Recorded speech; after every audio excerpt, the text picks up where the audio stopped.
advise people who are getting into e-commerce? Now, one of these advices was that hold on, and it's like an offline business. And your existing clients, how do you help them grow their business? Yeah. So existing clients, we talk a lot more about content. We were doing SEO. We actually, number one, we stopped doing SEO. It's a service that's very difficult to pull off well across various different vertical markets and multiple clients.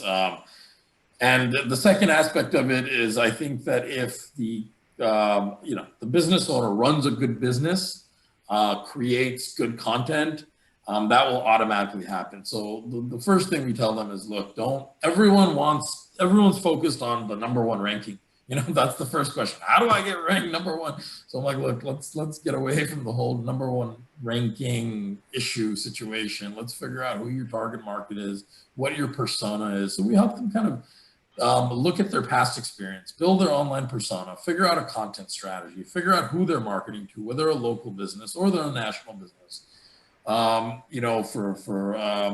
For product companies, we definitely recommend Shopify. The key reason being the Shop Pay button. I think that's quite advantageous for product companies who are selling a product. With Amazon, you've got, in addition to everything that Tuhin and Andres mentioned, also the fees, right? With Shopify, with Amazon, it can be a margin killer for a lot of companies. So, the Shop Pay button specifically that Shopify came out with, I think they're doing a good job of trying to help websites out, and they've got this strategy, hopefully, that will develop over the course of time here, so that it takes some of these advantages away from Amazon. And no matter where the consumer is, they've got their credit card information tokenized with Shopify, and they can, buy something from Tuhin's site or buy something from Andres's site,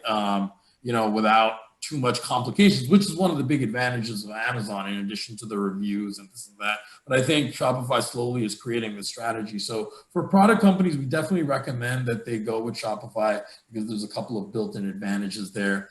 So it's a combination of education and and testing markets, following the data, and just helping them choose the right strategy initially when they're coming out of the space, and helping them create the right content. So Shopify clearly is a number one suggestion to all the people. What would be number two?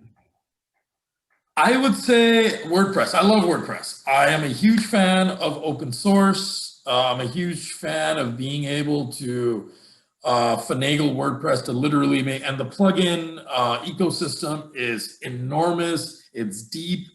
I would prefer to use WordPress, quite honestly, but Shopify has done a really good job of stratifying the e-commerce space and building the features that the e-commerce providers need, making it super simple for business owners, developers, everyone. Their ecosystem is quite strong. So, I would say for product companies, e-commerce companies, Shopify is a safe bet.